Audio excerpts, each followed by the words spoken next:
ఒక ఇబ్బందికరమైన పరిస్థితి వచ్చింది. ఈ ప్రాజెక్టులో కొన్ని దుస్సంఘటనలు జరిగాయి గతంలో. అది మానవ తప్పిదమా, ప్రకృతి వైపరీత్యమా మనం అంచనాలు వేసేదానికన్నా జరిగిన నష్టాన్ని పూర్తి చేసుకోవాలని చెప్పి ప్రభుత్వాలకి విజ్ఞప్తి చేశాం. గత ప్రభుత్వంలో 4 సంవత్సరాల పాటు 4 సంవత్సరాల పాటు ఏకధాటిగా పోరాటమే చేశాం. ఈ ప్రాజెక్టుకి మంచి చేయండి అని పట్టించుకున్న పాపాన పోలేదు. 97 కోట్ల రూపాయలు మంజూరు చేస్తే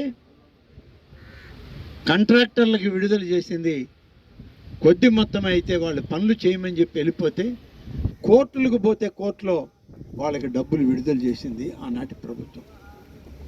ఇంకా 75 కోట్ల రూపాయల పని ఉంది. ఈ పని చేయడానికి ఇవాళ ప్రభుత్వం చిత్తశుద్ధితో పనిచేస్తూ ముఖ్యమంత్రి గారిని స్వయంగా పర్యవేక్షించండి అని అడిగితే ఆయనే ఇక్కడికి వచ్చి ఇంజనీరింగ్ అధికారులతో మాట్లాడారు. స్థానిక ప్రజాప్రతినిధులతో, ఎమ్మెల్యేలు, ఎంపీలు, మంత్రులు అందరితో మాట్లాడి దీన్ని వెంటనే మొదలు పెట్టండి, ఈ సోమశిల ప్రాజెక్టు ఇది ఒక వరప్రసాదిని, దీన్ని కాపాడండి అని అంటే మొదలుపెట్టడం అన్నీ చేస్తామని చెప్పి ఆయనకి హామీ ఇచ్చారు. మేము కూడా విశ్వసించాం. కాంట్రాక్టర్లు పెద్ద వాళ్ళు తప్పనిసరిగా చేస్తారు, ఈ పని చేయడం వాళ్ళకి పెద్ద సమస్య కాదు కాబట్టి చేస్తారనే మేము కూడా ఆశించాం. 3 మాసాలుగా అంటే 1.5 నెల గతంలో మేము ఇది అడిగినప్పుడు ముఖ్యమంత్రి గారు వచ్చిపోయిన 15 రోజులు అన్నీ కలిపి 45 రోజులు పూర్తయింది. ఈ 45 రోజుల్లో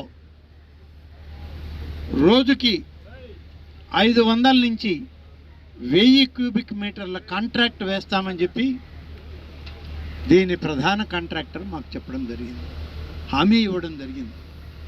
అధికారులకు దగ్గరికి వచ్చి ఒప్పుకోవడం జరిగింది. అంటే ఇప్పటికీ 1000 క్యూబిక్ మీటర్లు వేస్తే 45,000 క్యూబిక్ మీటర్ల కాంక్రీట్ వేయాలి. లేదు సగం వేసిన ఆయన 22,500 క్యూబిక్ మీటర్ల కాంక్రీట్ ఇక్కడ వేసి ఉండాలి. మొత్తం 45 రోజుల్లో వేసింది 2,000 క్యూబిక్ మీటర్లు. ముఖ్యమంత్రి గారు వచ్చిపోయిన తర్వాత మరీ దారుణం, కేవలం 1000 క్యూబిక్ మీటర్ల లోపే ఆయన కాంక్రీట్ వేయడం జరిగింది.